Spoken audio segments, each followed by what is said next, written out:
Good morning, everybody. We started the morning, thank you, Reiko Odelaine, with parts of the Four Seasons in this service when we begin with words from Annie Dillard, who wrote, "We are here to abet creation and to witness to it, to notice each other's complex nature and beautiful face, so that creation need not play to an empty house." So here we gather. Welcome, everyone. I'm Vanessa Southern. I'm the senior minister of this community. I'm up here in the chancel with Reverend Laura Shennum, our minister of Congregational Life, and Dennis Adams, our worship associate for this day. We are joined today by the choir, by the bell choir. Thank you, Mark Sumner and Reiko and Bill Ganz for being part of bringing us extraordinary music. Thank you to Athena Papadakos for helping us put together our flower communion and our flower team, Makers of Joy and Beauty, all year long have been making gorgeous arrangements possible. But this service, if you don't already know, has increasingly become a bookend to Unitarian Universalist years of life together. So the service that begins in the fall, as we will again next year with water's brought from your travels or symbolic of where you've been, emotionally, spiritually, physically, becomes the water that we bless babies with throughout the year, engage in other rituals with, but then we end the service with a service where we bring flowers and receive them, and we'll say more about that, this symbol of what actually is fed and nourished through the year. So welcome to this extraordinary service. That's the end to our official church year, although we go strong through the summer, so we'll see you all throughout the summertime. I hope you have an order of worship. If you're joining us online, welcome online. I hope you also have an order of worship so you can follow along. There's Gregory Stevens on chat, so if you're having any issues or questions, he's there to answer your questions. So let's take a deep breath and let go of the week ahead that's waiting just beyond the doorway for us and the week behind with all of its joys and struggles.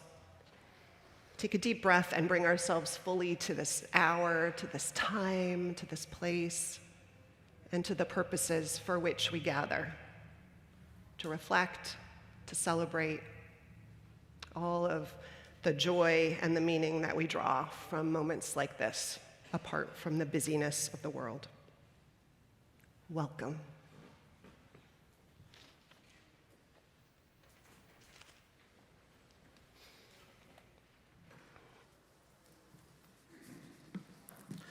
Now it's time for our unison chalice lighting, the words to which are in your order of service. And if you have a candle at home and are watching us on Livestream or a chalice, please feel free to light it and join us in these words. We light this chalice for the light of truth, the warmth of love, and the fire of commitment. We light this symbol of our faith as we gather together.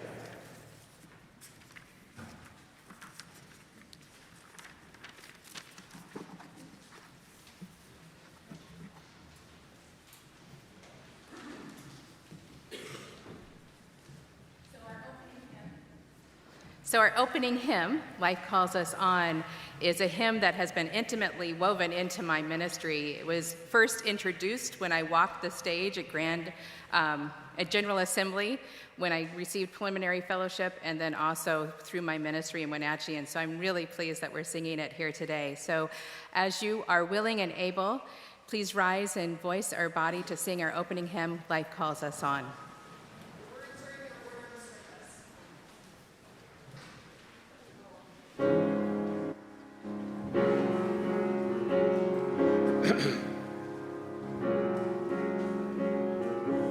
Here in reverence now we gather for the blessings we have known, with a pledge to one another that we journey not alone.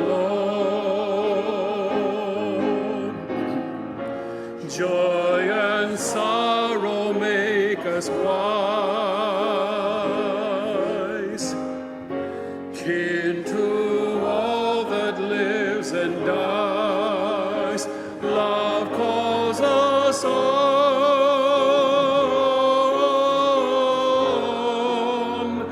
Love calls us on.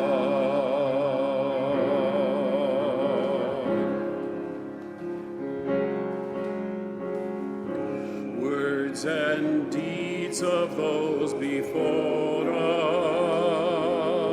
us, waken here to keep us strong. Blend our voices in the chorus of the celebrating song. Courage bids us lift our eyes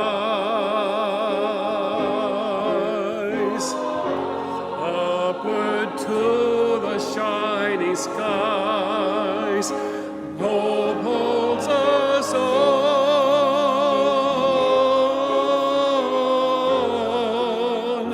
Hope calls us on.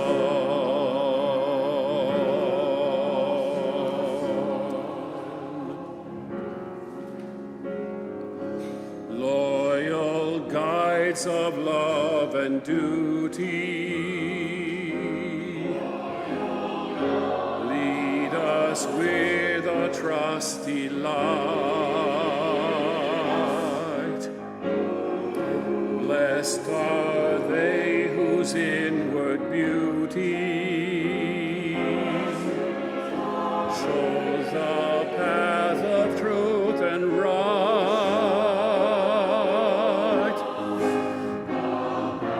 Honor is their earthly prize.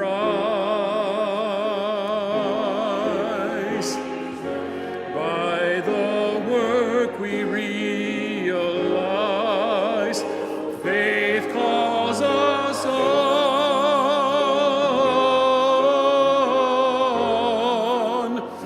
Faith calls us on.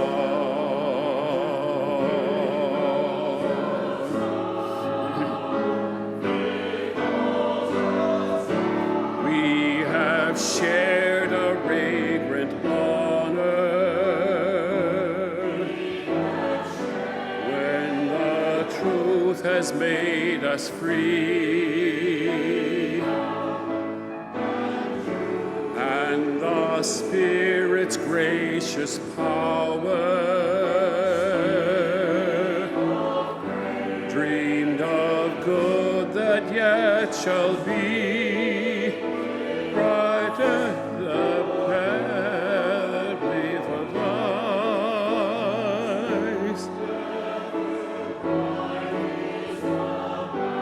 Joy the pilgrims, now we rise. Life calls us on.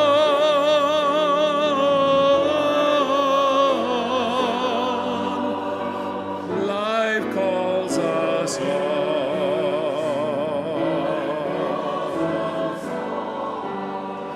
Life calls us on.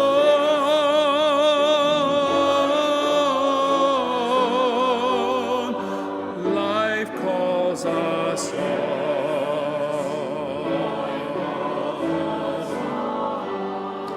Life calls us on.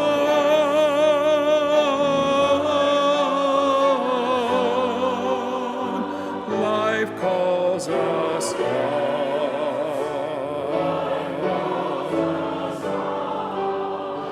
Life calls us on.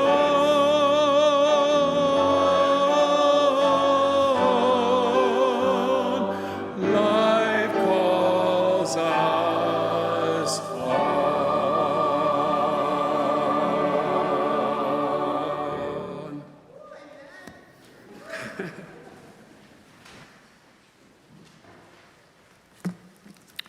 Now is the time for our unison covenant and sung doxology. These are the promises that we make to our community, to each other. Love is the spirit of this church, and service is its prayer. This is our great covenant, to dwell together in peace, to seek the truth in freedom, and to help one another.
I'd like to pause for a moment. As is the tradition of this church, when we have lost a member of our congregation, we extinguish a chalice, or extinguish a candle. On May 31st, Louise Heinemann, longtime and beloved member and wife of Donald Heinemann, who we lost last year, passed away.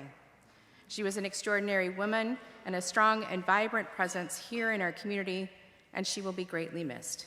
We extinguish a candle on our altar in recognition of this loss.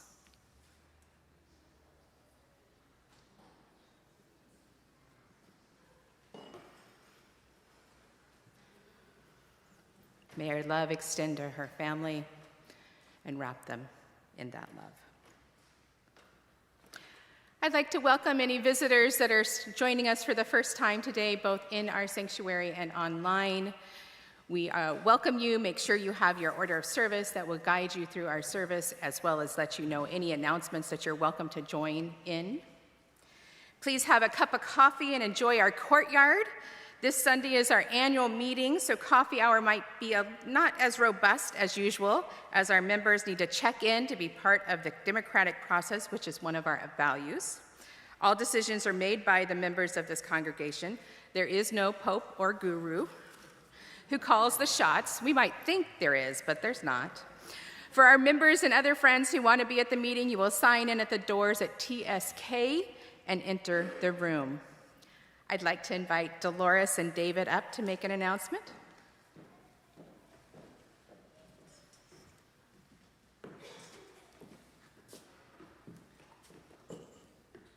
Hello again, dear friends. David and I were so honored to be asked to be co-chairs of the pledge drive for this fiscal year 2023-24. We want to tell you how much we appreciate all of you who helped make this year's annual giving effort a success. The 175 member households and the almost 30 new members and guests who pledged this year. Because of your generosity, we now have raised $735,000 of our $750,000 goal. As a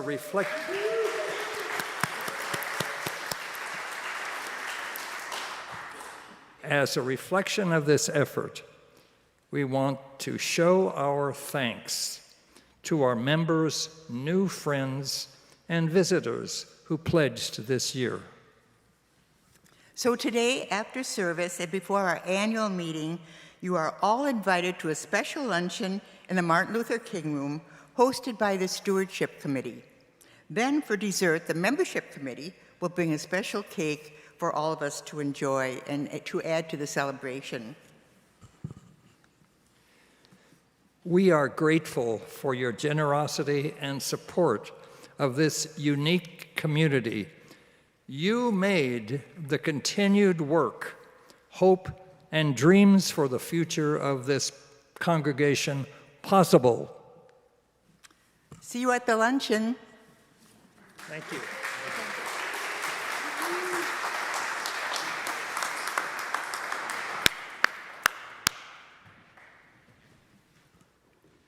Thank you so much, David and Dolores, for spearheading that effort. We're so grateful for your contribution.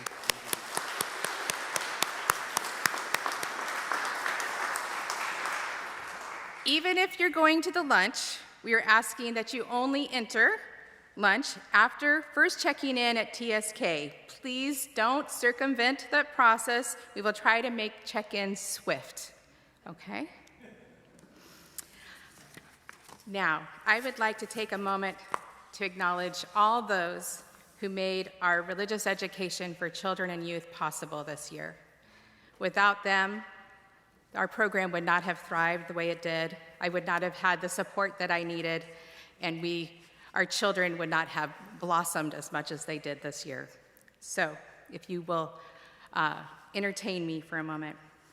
Our Family Ministry Committee members would please rise, led by Sarah Faree, Courtney Young-Law, Harry Morin, Simi Cover, Danielle Cronenberg, and Sam Hamner. Thank you so much for your support this year.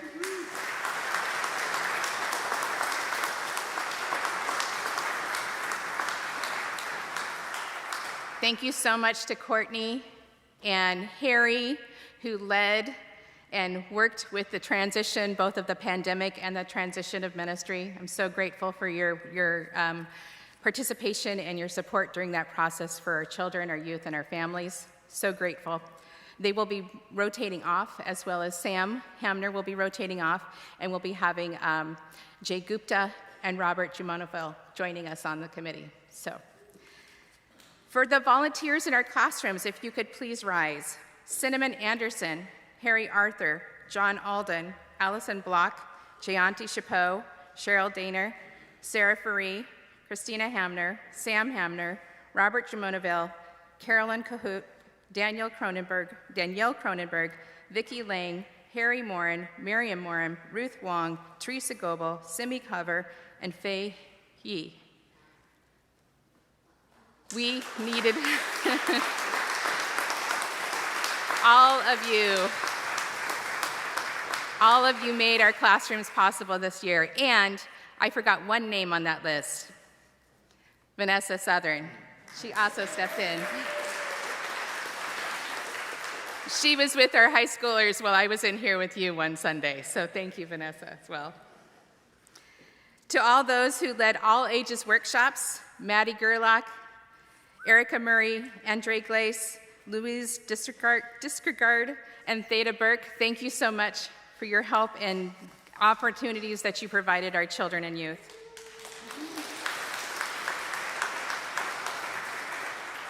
And then we had several events this year, and Hannah Hart, Chris Law, Courtney Young-Law, Mark Faree, and Christine Patch-Lindsay, amongst many others, also helped with those, so thank you so much for that. And then we had two really super volunteers that were here almost every single Sunday with our middle schoolers. Sam King and Helen Everbach. Is Helen here? Don't see Helen.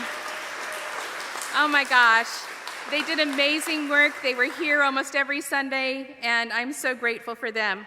We also had somebody from Faithful Fools that came in and met with our middle school and high schoolers, Selena Lane. She's not here, but let's send our love to her. It was wonderful to have her presence. And then, of course, I couldn't do this without our amazing religious education staff who aren't in here because they're either taking care of children or setting up for the RE end-of-year party. And that's Bernasia Cates, Connor Shennum, and Alicia Cover. Yeah. So thank you so much to all who helped make the program lively and wonderful. I'm so grateful. Now is our time to greet one another, and we have a little twist in it today. If you have flowers to add to our bouquets, please come up and place them in the vases as you do so, and then continue to greet each other. Welcome.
Good morning. I'm Merrick Munn. I'm the chair of the SCW Scholarship Committee. And today, thank you, and today's offering will be going to support our work. The SCW was founded in 1873, I believe, to support community work, both within these walls and outside these walls. And the Scholarship Committee is one of the things we do to do that work. Our scholars are San Francisco High School graduates who are the first generation of their family to graduate from college. And I thought maybe you'd enjoy meeting one of them by video, Pedro Martinez, who has a fabulous mentor, Stephanie Gowan. So Jonathan, take it away. My name is Fernando Martinez. I'm an SCW scholarship recipient since 2018. After graduating Mission High School, I started from the UCSC, where I'll be graduating this quarter. Hopefully after college, I'll be continuing my career in technology. Most of the things I've had to learn on my own, since my parents weren't really the most educated or well-informed about multiple things, but they taught me a lot of values. They loved me, we had our ups and downs, and they taught me to care for others. I had the SCW community, and that helped a lot. Honestly, had multiple supports. Sometimes just having a mentor as well. Sometimes just having someone there, check in, make sure you're okay. That's honestly all you need. I would still like to be able to be one of the contributors one day and be able to help other students the same way that this community has helped me.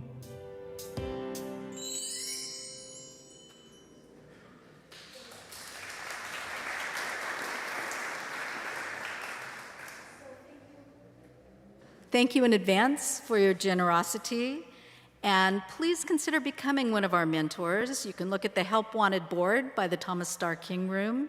And most importantly, we're having a great lunch next week to celebrate the end of the school year. You are all invited. It will be great, it'll be fun, and I hope to see you all there. Thank you.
The story of our year.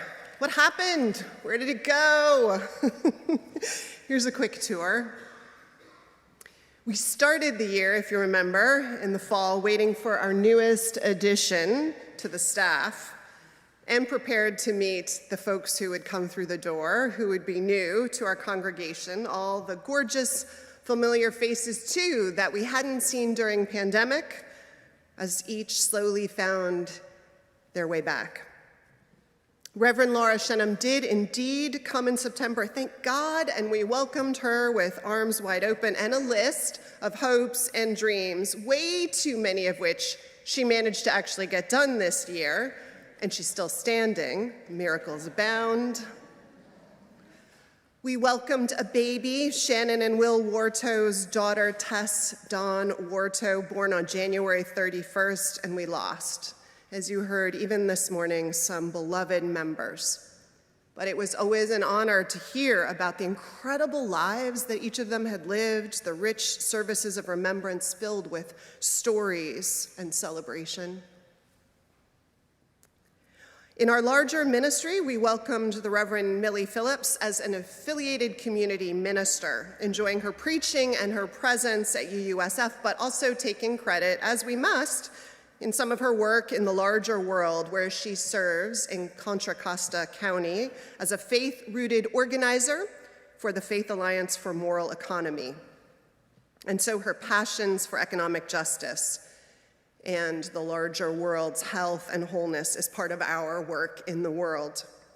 And when all our ducks are in a row, which they will be soon, we will formally announce and vote on including the Reverend Shannon Fong as an affiliated minister of the First Unitarian Universalist Church of San Francisco. Shannon, are you here right now? All the way in the back, if you don't already know Shannon. Woo!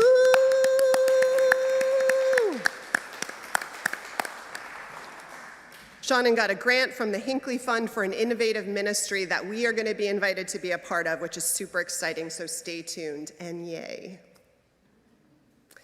In April, we welcomed the Reverend she was just the Meg McGuire back for an ordination that we did in conjunction with the First UU Church of Columbus, Ohio. So joining us in person was Meg's childhood minister, the retired minister Marco Bellatini, who had served in this community, the first place he had been called to serve, hired to serve, the first out gay clergy person in our entire denomination, and the man who was part of compiling the gray hymnal that sits in front of you, that we draw so much joy from. This circle back to our history was mirrored in the book, the publication of John Buren's History of First Unitarian Universalist Society of San Francisco, called A Religious Center with a Civic Circumference, Unitarians in San Francisco since 1850. And it talked of all the hard chapters, but all the triumphs and beauty too, that we could draw sustenance from. And not to be outdone in a competitive spirit, Skinner House book published my collection of essays, or the ones I edited and drew together, reflections on parenting and caring for young lives in our lives and all the questions around that, with contributions from some of our leading lights in the denomination. We searched for an intern but didn't find one. Seminary enrollment was down during the pandemic, so we're ready to start looking again next year. But we also took the time this year to engage in some thoughtful reflection as part of our 8th principle work. With board support, the personnel chair, Lori Ludwig, and I, all three of us, Kathleen Quenneville is the chair of that committee, worked with Agility Consulting, an organization that took us through a review of our hiring practices, interviewed staff and lay leaders, and helped us look at how we could ensure greater equity in our hiring practices, but also how we could broaden and deepen the way we sought out and interviewed talent with the goal of attracting and keeping the most talented staff possible that could reflect and serve the congregation we want to be. The expression of our 8th principle commitment was mirrored by so many others this year. In the passing of the eighth principle, you will recall this congregation made a commitment to being accountable for dismantling white supremacy in our world, in our hearts, and our institutions. And that took shape this year in so many ways. If there's one theme, one piece of our mission we stepped into again and again with courage, humility, and a learning mindset, it was this. Among the work we did, our Journey Toward Wholeness Racial Justice Select Committee met monthly, coordinated programming, and put up a series of curated resources on our website for folks in their self-guided journey of understanding and learning about racism and white supremacy. In October, that group hosted a 2-day workshop with co-author of the eighth principle, Paula Cole-Jones. Paula helped us explore and unpack the cultural adjustments and changes that are part of a shift from status quo to the beloved congregations we hope and are committed to become. This fall, we introduced the oops, ouch, and whoa practices to our staff, board, and many of our lay leaders and committees as a way to name dynamics of all kinds of experiences of hurt or harm and moments of our own stumbles in real time. That tool got picked up and used in ways that were shared back to the congregation in some shared moments of learning and healing. It also is part of the work that happened between people in intimate moments, all of which we're building a culture that can learn and grow together. In fact, another thing we did this year was to hire Aisha Hauser, UU religious educator. Aisha was a co-creator along with Christina Rivera and Kinney Wiley of the teach-in materials to support UU congregations in understanding and fighting against white supremacy. Aisha helped us through figuring out how to have conversations and weather complicated moments as we do this work. She said, "The goal is not that we cease to hurt one another.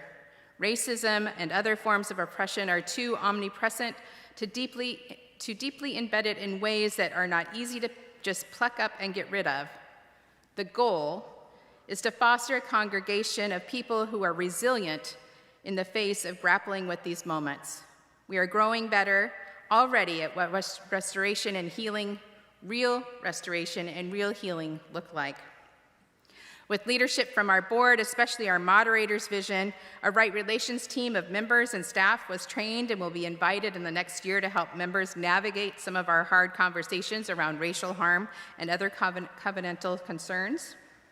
A White Allies group began in February that has met 3 times to discuss, as a caucus group, how to understand our own role in white supremacy culture and as allies to dismantle it and reframe our own thinking, as well as the world we participate in. And this spring, with a grant from our own Hinckley funds, Star King School of the Ministry developed the WEAVE program, W-E-A-V, a small group-based program that inspires participants to become agents of sacred social change. Star King asked our congregation to pilot the program, and 2 small groups just finished yesterday that piloting, gathered feedback for revisions, and I will join Reverend Rosemary Bray McNatt at the UU General Assembly in Pittsburgh later this month in a workshop to roll that program out. Books were read, there were forum gatherings with topics that reflected our larger 8th principle commitment, worship services with topics to challenge and invite our thinking, and growth witness events. Our nascent women's reproductive rights group hosted the Reverend Daniel Cantor, senior minister of the First Unitarian Church in Dallas, in October to preach and be part of a full-day program of education around the world of SACRED, the Spiritual Alliance of Communities for Reproductive Dignity, which Reverend Cantor founded along with a group of religious leaders, all committed to reclaiming moral language and public discourse to advance the cause of reproductive justice. In the face of the rollback of abortion rights, SACRED is not just committed to women's ability to make decisions about our reproductive lives and bodies, but also that those who have children to have access to childcare, those who decide to be biological parents to have guarantee of neonatal care and a larger embrace of healthy and moral commitments to our life as caretakers of our new life in our world. We will vote at our annual meeting to formally align, that's not the word, with sacred. There was an RE retreat to plan the year with Reverend Laura. Our children and youth kicked off the year with a waffle breakfast, had a Halloween party, made latkes at Hanukkah, and hunted eggs at Easter. So many traditions they love. But there were new classes and traditions to deepen their spiritual exploration and moral formation. The middle school and high school went on a field trip to an escape room and never escaped. They're still there? They're still there.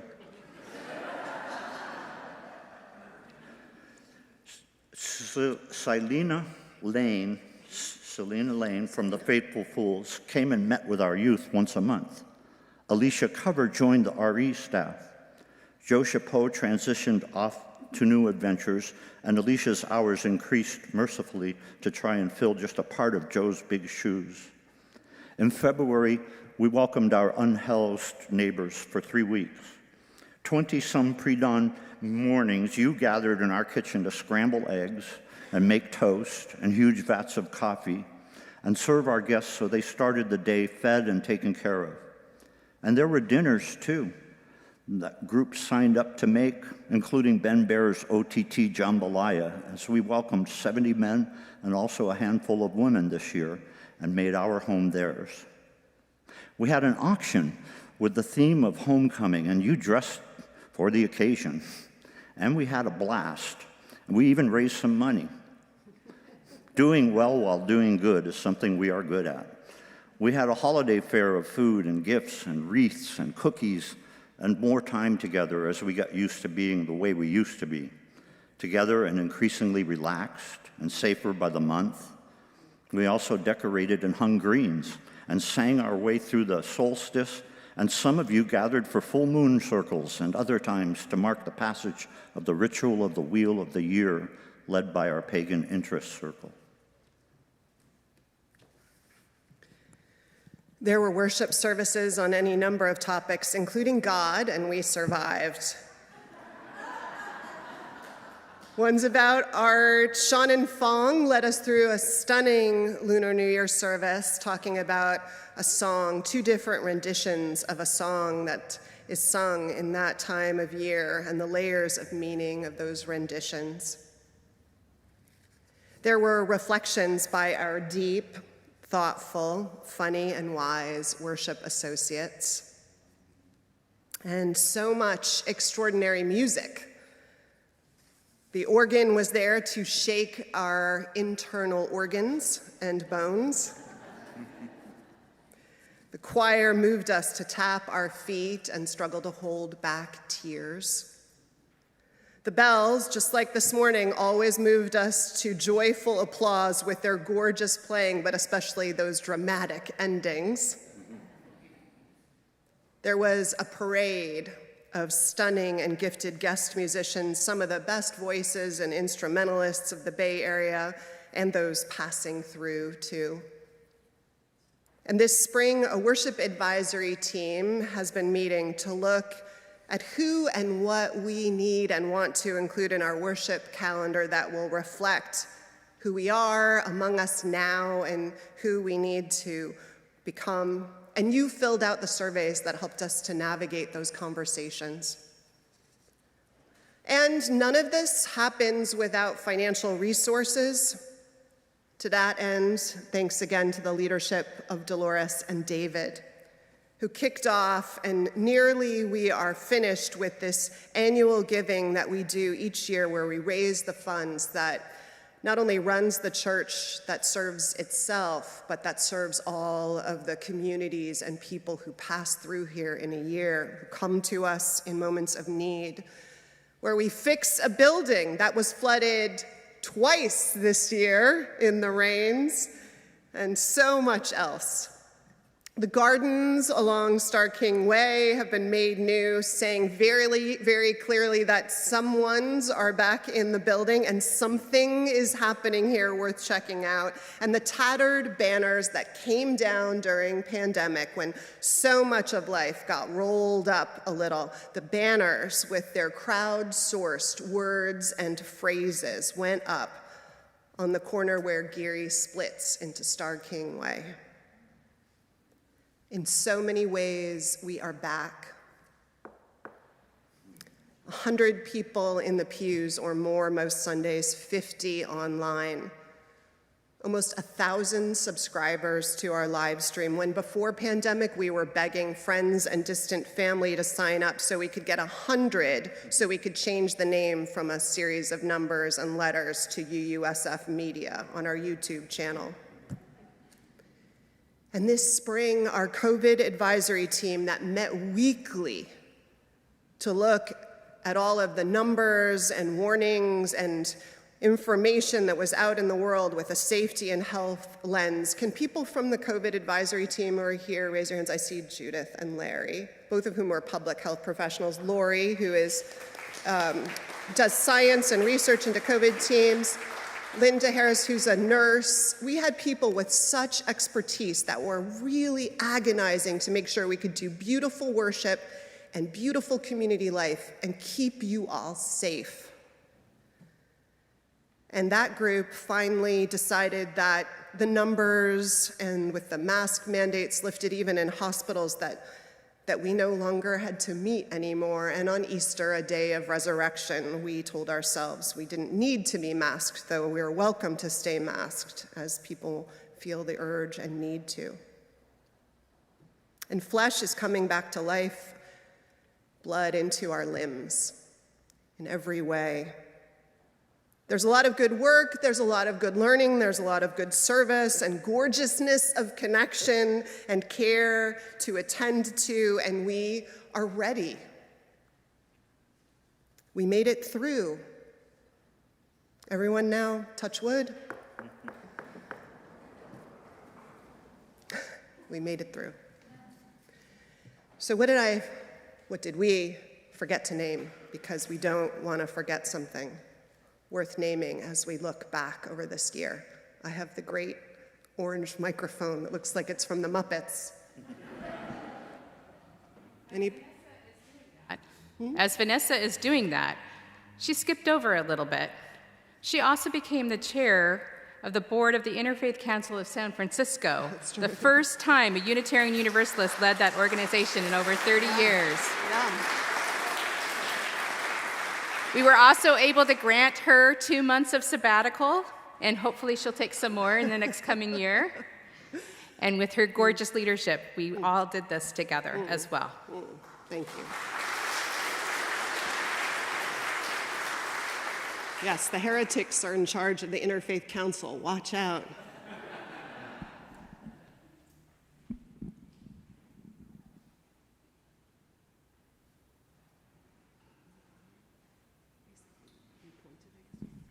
We repointed the bricks on the tower with the help of financing by Merrill Easton.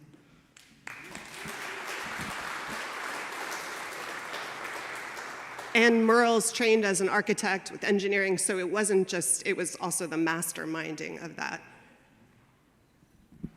Our volunteers helped serve 325 families through the Interfaith Food Pantry, and that happens about once a month, but I want to particularly thank Ben Bear, who is my co-chair, because he's there almost every Saturday, and he really helped us get through.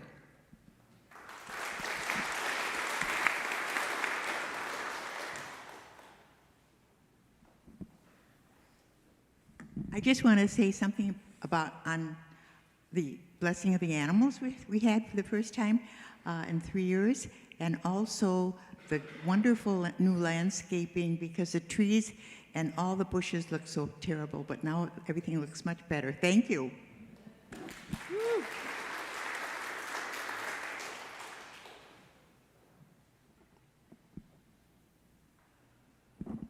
Forgive me if I missed this and you already hit it, but the retreat was wonderful to have back. And I know we had it last year too, but it was really nice to have that post-COVID. I missed that a lot during the COVID years, and thank you to all the people who put it together, because I know it's a lot of work to plan.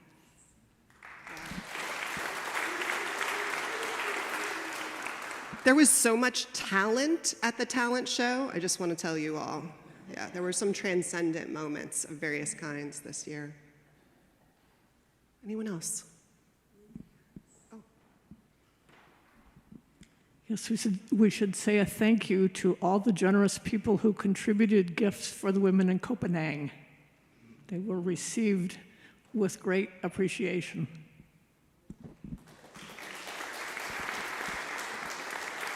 And next week, there's a chance to buy some of the things they made to support the Women's Cooperative in Johannesburg.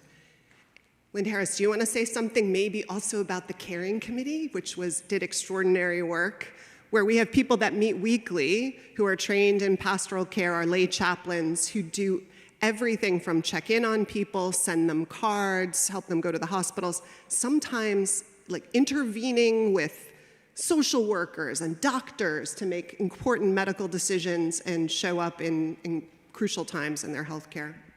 I think you did a great job of that, Vanessa, but this is one of our ways of trying to make real the fact that every single Sunday we pledge to help one another. And so this is helping one another made real in the world. And if anybody wants to volunteer for something less than every week stuff, but that once in a while you want to bring a hot meal to somebody who is ill, or walk with a senior who's afraid to walk by themselves, or just give a call to somebody who could use a caring ear at a difficult time. Please let us know. We're on the Help Wanted ad too. And also, I wanted to let you know that as it has been every single Wednesday, or almost every single Wednesday, including through the pandemic, we have a group of people who have been making witness to the world out in front of our church about our moral witness about things like immigration and gun violence and Black Lives Matter and a million, saving our planet for the next generation.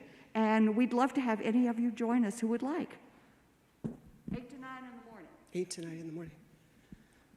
Okay.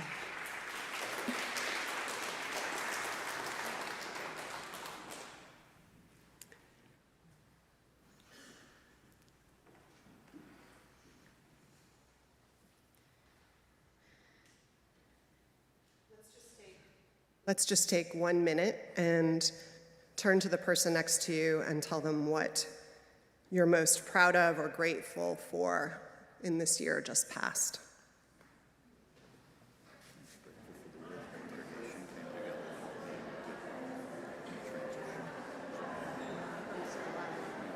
I think this is a congregation that knows the love of animals, right?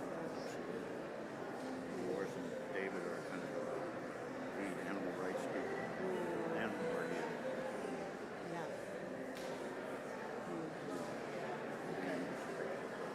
It's been a bad month for our pets, right?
Okay, let's gather back together.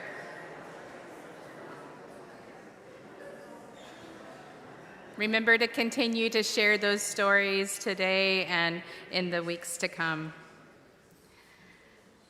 The Flower Communion Story. The story is adapted from Teresa and David Schwartz with additions from Wikipedia. Norbert Čapek was born on June 3rd, 1870, into a Roman Catholic family in Bohemia. As a boy, he wanted to join the priesthood. However, he soon became disillusioned with the church. At 18, he apprenticed to his uncle, who was a successful tailor in Vienna. And during this time, Norbert discovered the Baptist and became a minister. He founded almost a dozen churches from Ukraine to Budapest. Yet, slowly, his faith became more and more liberal. He left Bohemia under government threat and accepted a call to serve a Baptist church in New York City. But in 1919, he wrote in his diary, "I cannot be a Baptist anymore, even in compromise. The fire of new desires, new worlds is burning inside me." Norbert and his wife, Maya Čapek, found and joined a Unitarian church in New Jersey in 1921. This faith fit them. Once World War I ended and the Čapek's home country became independent, Norbert and Maja chose to return home to Czechoslovakia. There they founded a Unitarian church called the Prague Liberal Religious Fellowship, and it began to thrive. To lead this church, however, required some creative rethinking of what he had been taught as a minister. For instance, the traditional Christian community service of bread and wine wouldn't meet the needs of his congregation because his church, like ours, had people who believed different things. To find a ritual that would fit his congregation, Čapek turned to the beauty of the countryside, to the beauty of flowers. In 1923, he developed what he called the flower ceremony. He asked his congregants to bring a flower to church from their gardens, the field, or the roadside. He invited each person to place their flower in a vase. There, in the vase, he pointed out, was a symbol of the church community, no person giving up what made them unique, but together, beautiful and rich. Following the service, Čapek would this time invite each person to take a flower with them, taking, he hoped, a different one than they had brought.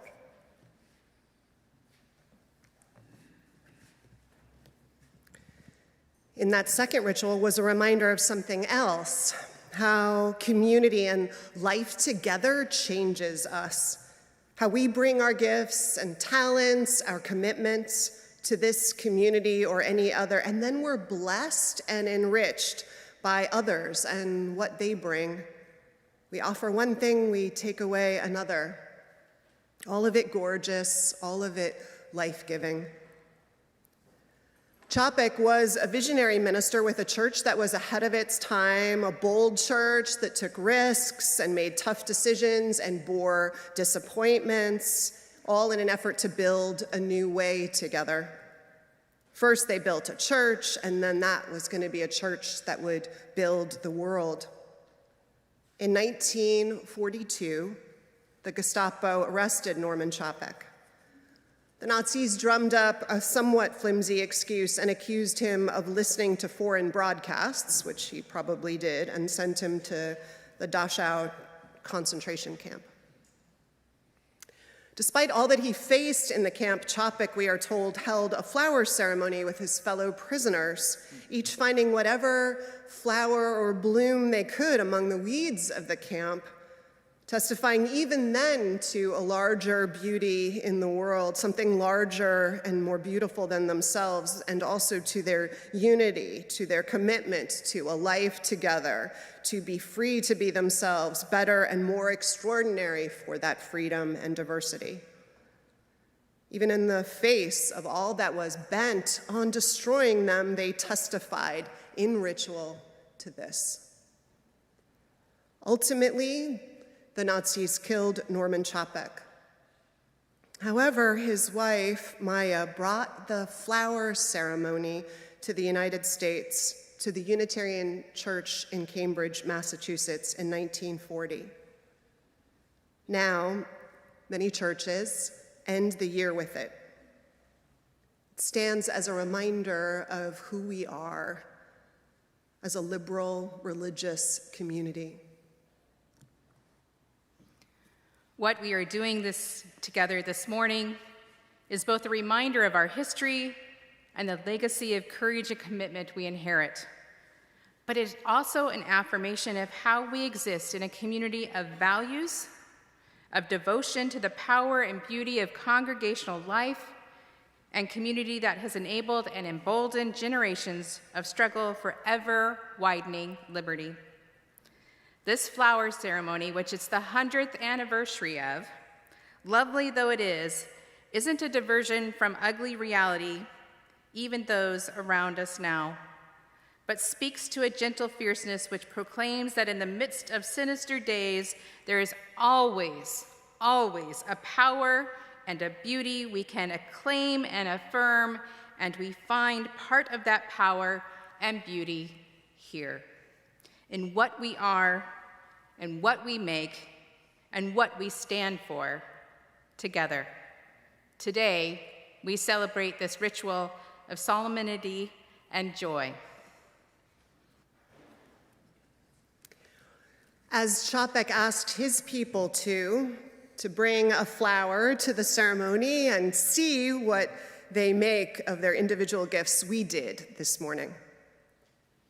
As Čapek asked his people to take another as they leave, a reminder of how community changes us, what it gives us, and what we carry forward from it, so will we.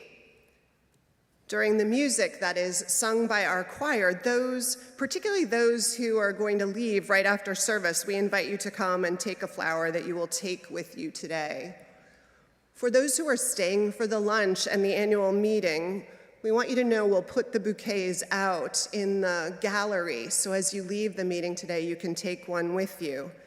And perhaps you can use the time to think of one way you may have been deepened this year, one gift, one moment, one friendship, one question that won't leave you alone, that you take with you.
Let's take a moment to just settle into our spaces.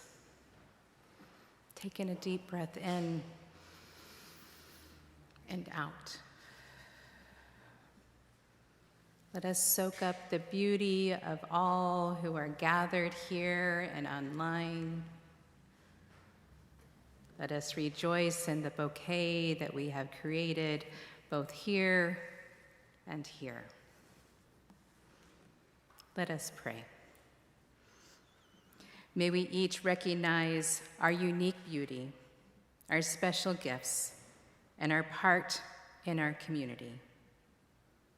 May we continue to see the beauty of the bouquet we create together. May our lives and our community continue to bloom like the flowers and continuously enrich our spirits. Amen. Please join in our closing hymn, De Colores, in our gray hymnal, number 305. Please rise as you are able and willing.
Remain standing, put down your hymnals. If you feel comfortable, reach out and connect to the person next to you. If you need to not do so, just maybe cross your arms in front of your chest. I'll come join you. All the colors, all the beauty, all the gifts that we bring, that we've brought together to the altar of shared community for all of the blessings of this year, which is only possible because of what we bring and who we are together we give thanks. And now in our comings and our goings, may the light of love shine upon us. Out from within us, be gracious unto us and grant us peace. For this is the day we are given. Let us rejoice and be glad in it.